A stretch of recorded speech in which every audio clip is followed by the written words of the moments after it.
प्यारे बच्चों, आप सभी लॉकडाउन के कारण अपने अपने घरों में हैं। ऐसे समय में हम लेकर आए हैं आपके लिए डिजी साथ कार्यक्रम। इसके माध्यम से आप प्रत्येक दिन सोमवार से शुक्रवार तक पूर्वाह्न 10 से 12 तथा अपराह्न 1 से 2 बजे तक अपने अपने कक्षाओं के अनुरूप कार्यक्रम देख सकेंगे। स्कूली शिक्षा एवं साक्षरता विभाग, झारखंड।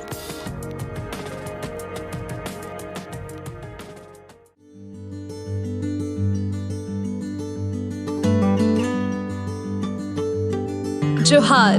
JCERT की डिजिटल शाला में आपका स्वागत है। आज के सत्र में हम कक्षा 8 के हिंदी भाषा मंजरी विषय के पाठ पथ की पहचान के बारे में जानेंगे। नमस्कार, डिजी साथ कार्यक्रम में आपका स्वागत है। आइए कक्षा 8 के विद्यार्थियों, आज हम लोग हिंदी की कक्षा में पाठ 4 शीर्षक पथ की पहचान कविता पढ़ते हैं, जिसके कवि हैं डॉक्टर हरिवंश राय बच्चन। विद्यार्थियों, आप जब 7वीं कक्षा उत्तीर्ण किए होंगे, उस समय आपके वर्ग शिक्षक अथवा शिक्षिका ने अवश्य ही आपको कहा होगा कि अब आप 8वीं कक्षा में आ चुके हैं। उस समय उन्होंने यह भी कहा होगा कि 8वीं कक्षा में बोर्ड की परीक्षा होती है और इस बार बोर्ड की परीक्षा आपको पास करनी है। कहने का अर्थ यह है कि आपको एक लक्ष्य का ध्यान करने के लिए आपकी वर्ग शिक्षिका ने कहा था। उसी लक्ष्य की बात आज हम लोग इस पथ की पहचान शीर्षक कविता के अंतर्गत करेंगे। पथ अर्थात मार्ग, रास्ता आदि, और पहचान का अर्थ है जान लेना।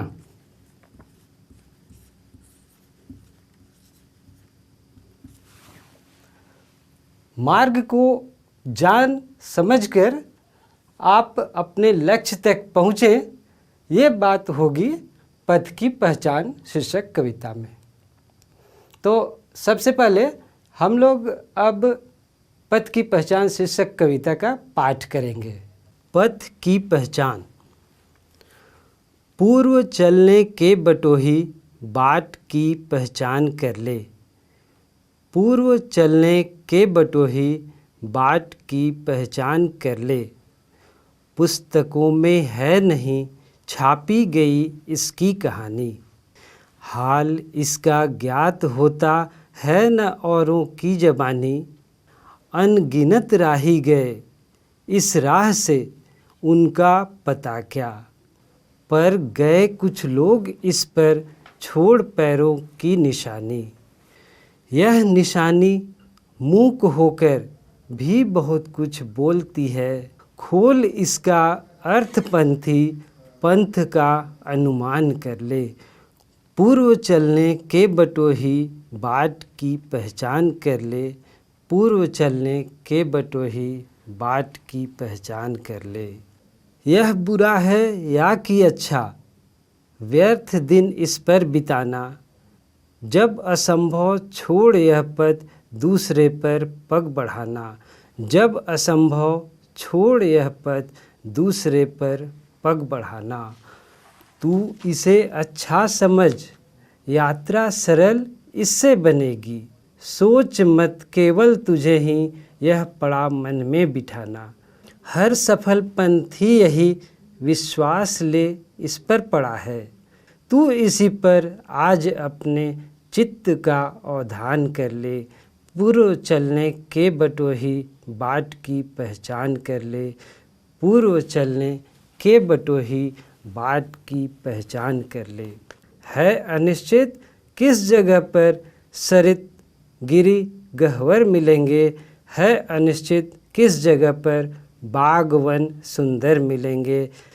किस जगह यात्रा खत्म हो जाएगी यह भी अनिश्चित है। अनिश्चित कब सुमन कब कंटकों के शर मिलेंगे। कौन सहसा छूट जाएंगे, मिलेंगे कौन सहसा। आप पड़े कुछ भी रुकेगा तू न, ऐसी आन कर ले। पूर्व चलने के बटोही, बाट की पहचान कर ले। कौन कहता है कि स्वप्नों को न आने दे हृदय में। देखते सब हैं इन्हें, अपनी उम्र अपने समय में। और तू कर यत्न भी तो मिल नहीं सकती सफलता। ये उदय होते लिए कुछ ध्येय नैनों के निलय में। किंतु जग के पंथ पर यदि स्वप्न दो तो सत्य 200। स्वप्न पर ही मुग्ध मत हो, सत्य का भी ज्ञान कर ले। पूर्व चलने के बटोही, बाट की पहचान कर ले। पूर्व चलने के बटोही, बाट की पहचान कर ले। स्वप्न आता स्वर्ग का, दृग कोरकों में दीप्ति आती। पंख लग जाते पगों को, ललकती उन्मुक्त छाती। रास्ते का एक कांटा, पाँव का दिल चीर देता। रक्त की 2 बूंद गिरती, एक दुनिया डूब जाती। आँख में हो स्वर्ग लेकिन, पाँव पृथ्वी पर टिके हों। कंटकों की इस अनोखी सीख का सम्मान कर ले। पूर्व चलने के बटोही, बाट की पहचान कर ले। पूर्व चलने के बटोही, बाट की पहचान कर ले। विद्यार्थियों, आपने अभी कविता पाठ सुना। अब आइए हम लोग कविता का अर्थ समझते हैं। सबसे पहले हम लोग कविता की इस पंक्ति के बारे में जानेंगे, क्योंकि इस पंक्ति को कवि ने पूरी कविता में 6 स्थानों पर रखा है। बार बार एक पद के बाद यह पंक्ति आती है, इसलिए सबसे पहले इस पंक्ति का अर्थ जान लेते हैं। पूर्व, सबसे पहले पूर्व शब्द के 2 अर्थ हैं। पहला अर्थ पूरब दिशा,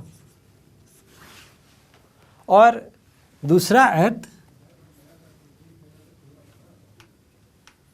पहले। जो शब्द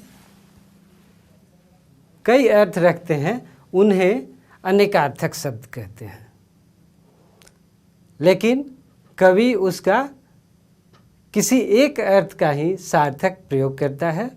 यहाँ पर इस पहले का उपयोग किया गया है। हम लोग इसी अर्थ को यहाँ पर लेंगे। बटोही एक शब्द आया है और दूसरा बाट। बाट पथ, मार्ग,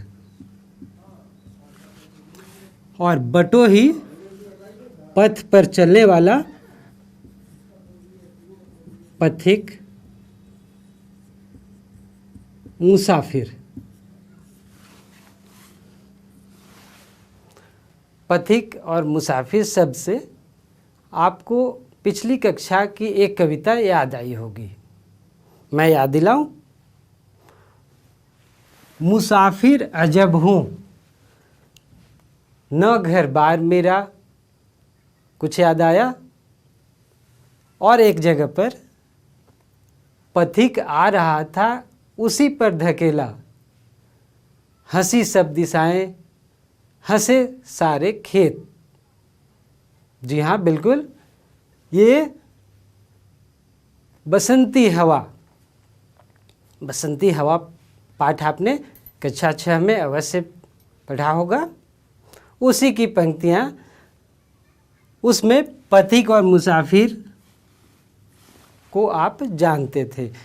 उसी पथिक और मुसाफिर से संबंधित पथ या मार्ग की पहचान करने की बात कवि ने इस पूरी कविता में की है। आइए अब इस पंक्ति के बाद हम लोग आगे की कविता को समझते हैं। कवि डॉक्टर हरिवंश राय बच्चन ने सीख देती हुई इस कविता की अगली पंक्तियों में लिखा है कि पुस्तकों में इस सफलता के मार्ग की कहानी नहीं छापी गई है।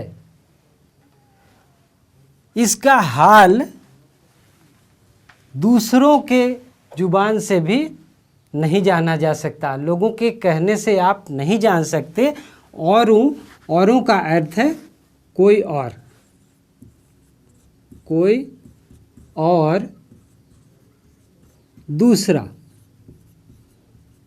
दूसरा व्यक्ति, दूसरे व्यक्ति के द्वारा भी कही गई बातों से आपको सफलता का मार्ग नहीं प्राप्त हो सकता।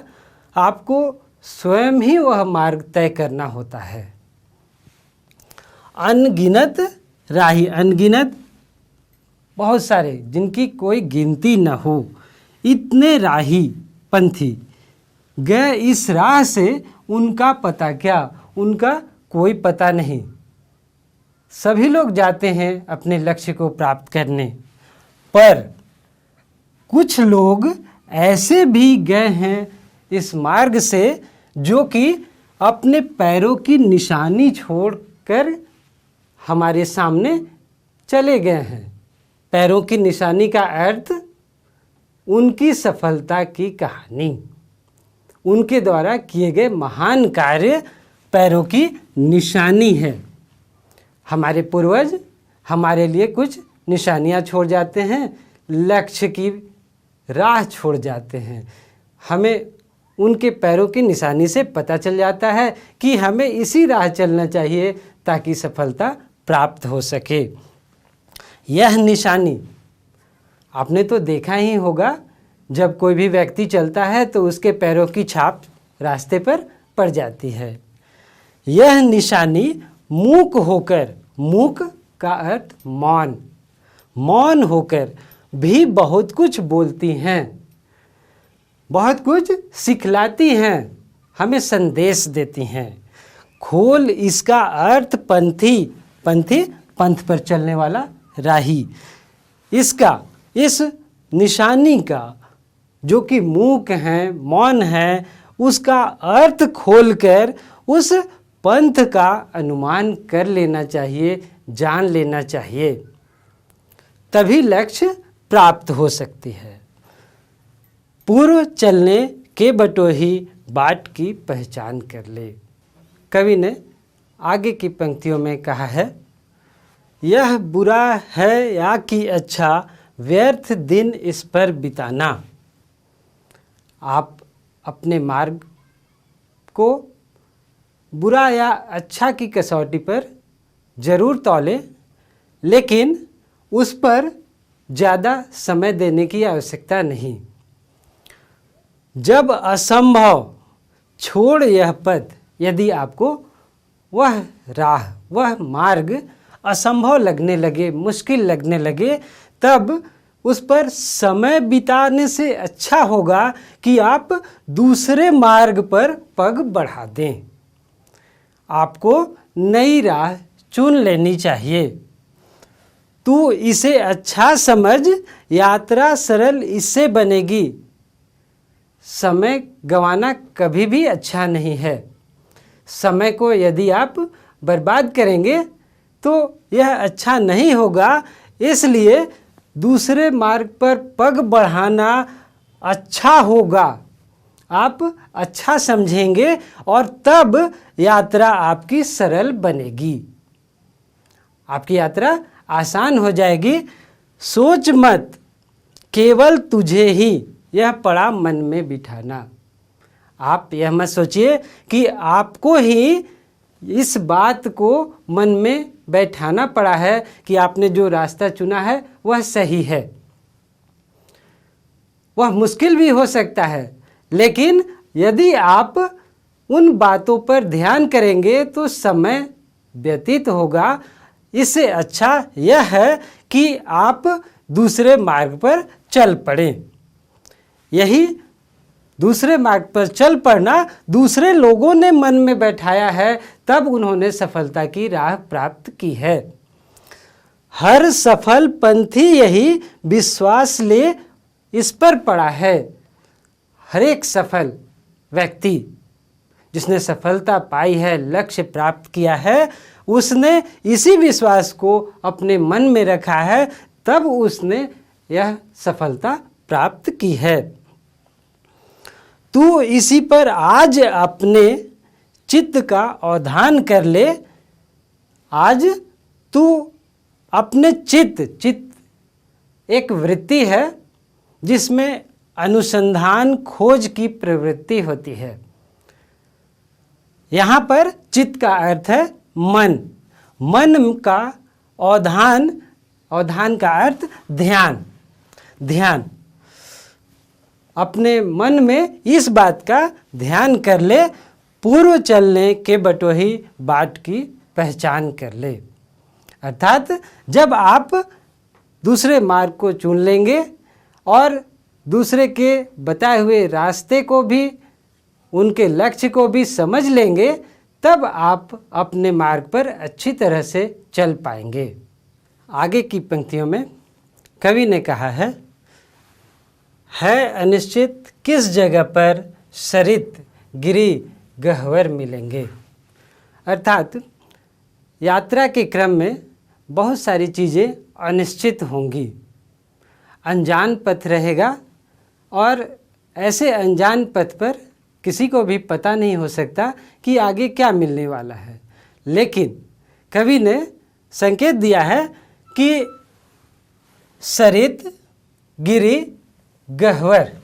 सरित का अर्थ होगा सरिता नदी, गिरी का अर्थ पहाड़ पर्वत, और गह्वर गड्ढे, बड़े बड़े गड्ढे भी मिल सकते हैं।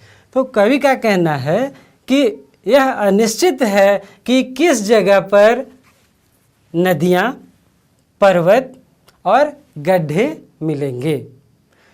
यह भी अनिश्चित है कि कुछ जगहों पर बाग मिल सकते हैं, सुंदर वन मिल सकते हैं, अच्छे अच्छे प्राकृतिक दृश्य मिल सकते हैं।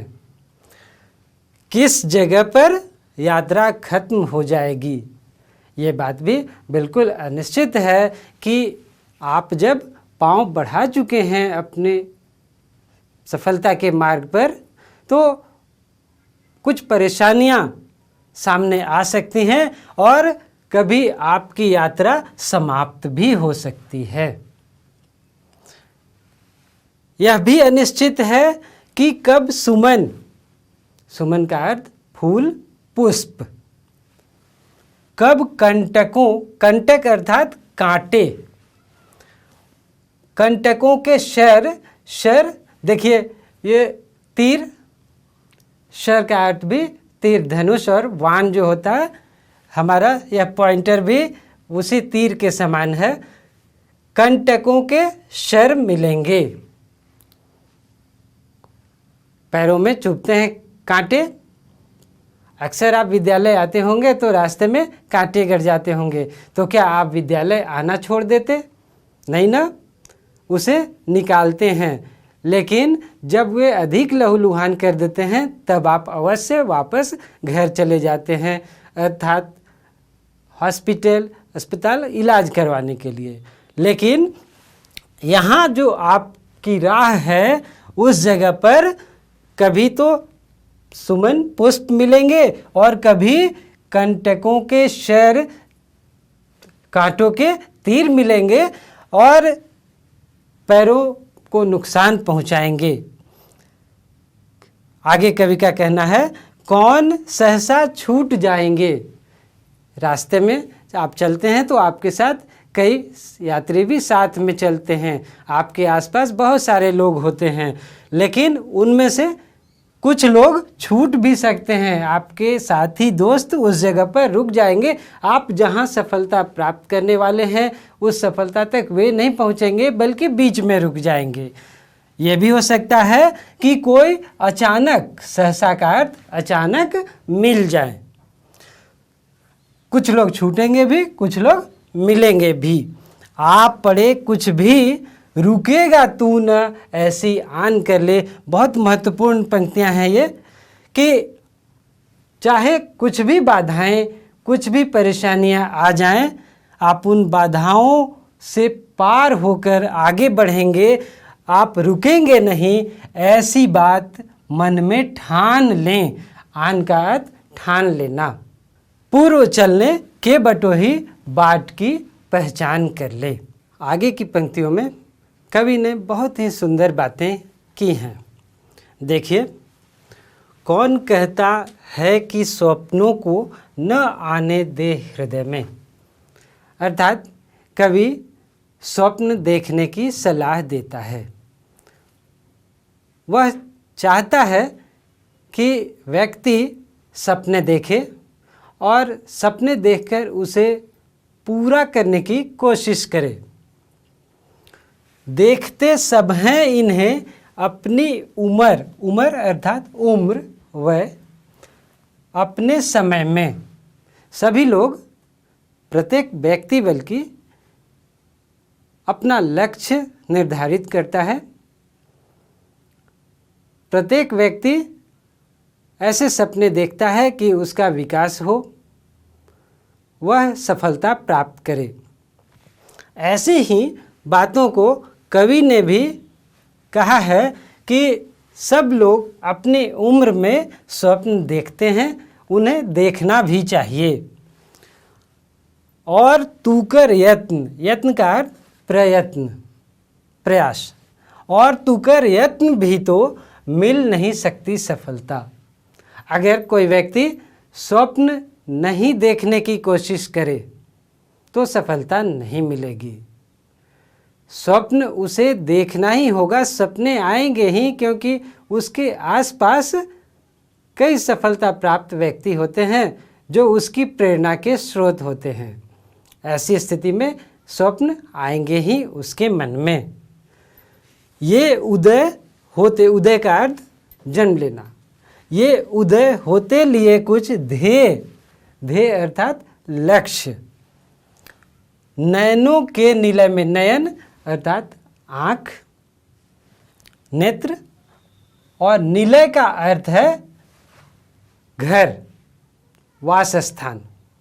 अर्थात आँखों के अंदर कुछ लक्ष्य के साथ ये सपने उदित होते हैं। किंतु जग अर्थात संसार, जग के पंथ पर यदि स्वप्न दो, ध्यान दीजिए, स्वप्न दो तो सत्य 200, अर्थात यथार्थ बहुत अधिक होते हैं। सपने आप जितने देखें उससे कहीं अधिक कटु सत्य भी आपको सामना करना पड़ता है। ऐसे सत्य का आपको ध्यान करना होगा। स्वप्न पर ही मुग्ध मत हो। आपको स्वप्न पर ही मुग्ध नहीं होना है, आत्ममुग्ध नहीं होना है। आपके सपने बहुत अच्छे हैं यह नहीं सोचना है, बल्कि साथ में इस संसार के सत्य का भी ज्ञान आपको कर लेना चाहिए। क्योंकि ये सत्य का ज्ञान क्या है? सत्य का ज्ञान आपके सामने आई रुकावट, बाधा आदि हैं, वे तो सामने आएंगे ही। प्रत्येक सफलता को प्राप्त करने के लिए कई सारी असफलताएं मिलती ही हैं, ऐसी बात कवि कहता है।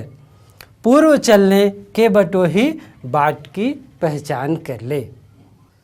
कविता के अंतिम पद में कवि का कहना है कि स्वप्न आता स्वर्ग का, अर्थात ऊंचे ऊंचे स्वप्न, अच्छे स्वप्न।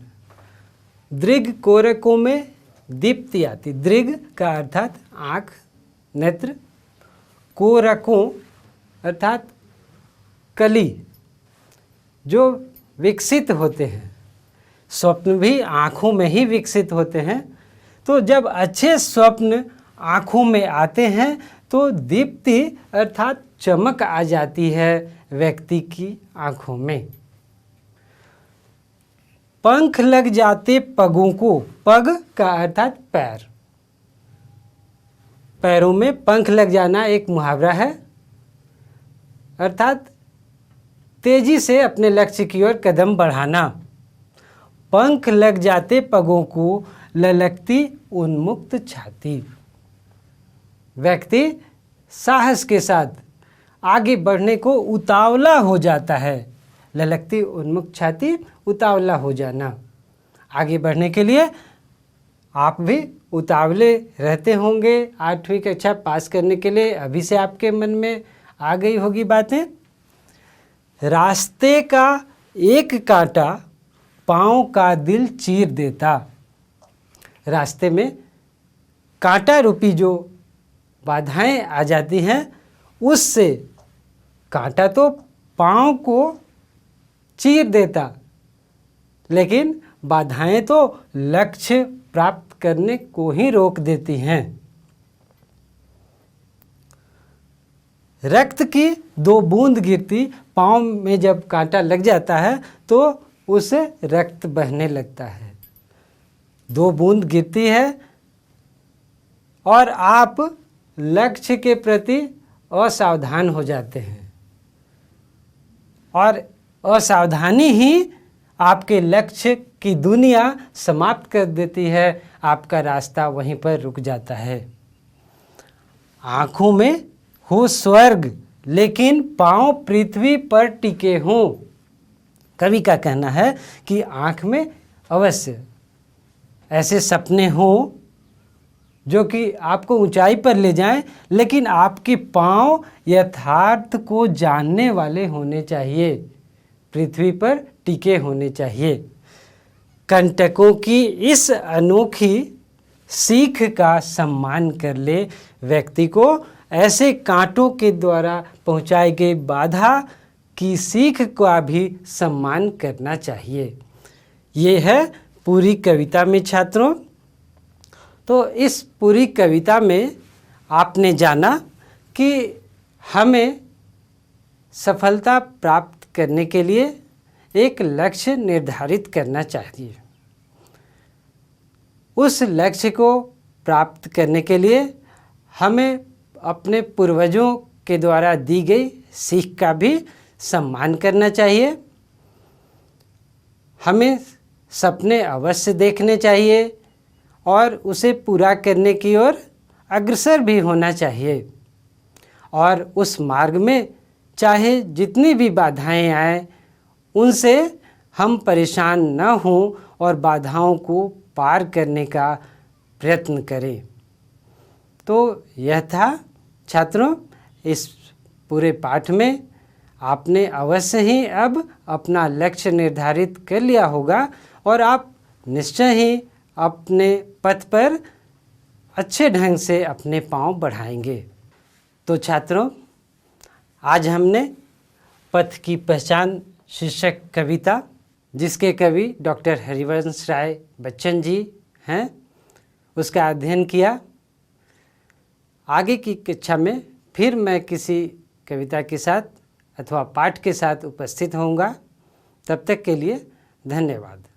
इस प्रसारण से संबंधित सुझाव, अपने प्रश्न इत्यादि आप हमें jcerg@gmail.com तथा टोल फ्री नंबर 1800 5728 585 पर संपर्क कर सकते हैं।